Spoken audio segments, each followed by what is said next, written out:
Hey there, welcome back to QuickBooks Desktop 2022. This is Cindy. We are working in Module 6 where we're talking about items and inventory, and we're down now to video number 3. I want to show you how purchase orders work in QuickBooks. If your company uses the purchase order system, that means that when you order an item, you're going to actually enter a purchase order. Once that inventory comes in, you're going to actually enter an item receipt, and then eventually you're going to pay for that. And that's the purchase order system. But let's go ahead and start with video number 3 here, and I'll show you how to enter purchase orders. Before we get started, I want to go back to the items list and show you that we have one screen door right now as an inventory part, and we want to order 3 more. We're going to use the purchase order system to do that. Back on the home screen, you should have an icon here that says Purchase Orders. If you do not have this icon, it's because you told QuickBooks when you set up the company file that you do not track inventory. To turn that on, you would go back to Edit, down to Preferences. Make sure you're under the Items and Inventory option on the left, and then click on Company Preferences. You want to make sure all 3 of these are on, and that way your icon will show up on your home screen. I'm going to click on Purchase Orders, and we're going to enter the purchase order. The first thing it asks me is who is the vendor that you want to order this from, and we're going to say this is Perry Windows and Doors. This would be my vendor list. If you're using the class feature, then you'll want to go ahead and choose which class this would pertain to. If you want to drop ship this to a particular customer site, that means when you order it, you want the vendor to send it to the customer site, then you could choose it from the list. But if you're not doing that, you're just going to put them in your office, then you don't want to choose anything here. You can also choose a template for your purchase orders. We only have one right now, but we can create those, and we'll talk about that in a later module. The next thing you want to do is check the date. This is going to be the date you're creating the purchase order. And then you want to put in the purchase order number. QuickBooks will number sequentially. If you want to change that number, then you just change it to whatever you'd like it to be. Here is the vendor information that it pulled in when you chose your vendor right up here at the top.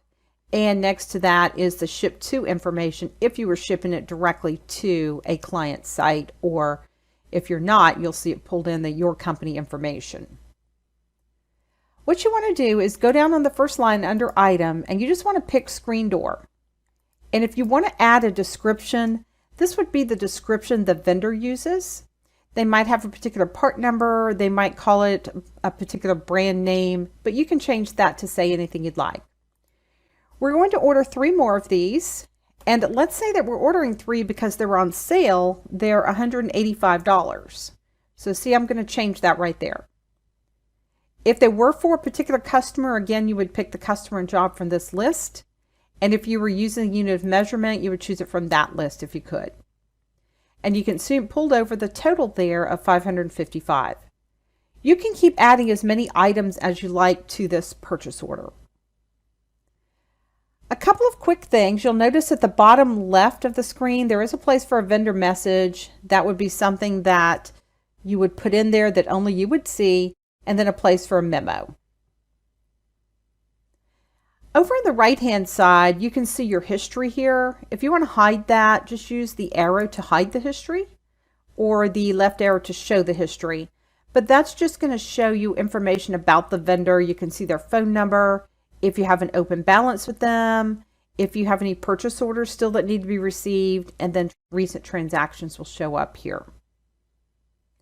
Now let's head up to the top and see if there's anything new. I think you're familiar with most of this already. You know how to print, email these. Let's go ahead and see what a purchase order would look like. I'll preview this. You can see it just says purchase order here at the top. It has all the information on it. You can see the company information here on the left. There's the vendor name and address, and the ship to name and address, and what you're actually ordering. I'm going to close that screen. One thing that you haven't seen yet is this icon here that says Create Item Receipts. Now that's going to be the next thing in the process once you receive the physical products into your office. Chances are you're not going to be on this screen when you want to receive your items, but you could do that. And you would also select your item receipts from here, but again, we're going to do that back from the home screen. There are some reports you can run back here. If you want to look at any open purchase orders, you can do that. You can look at purchase orders by job.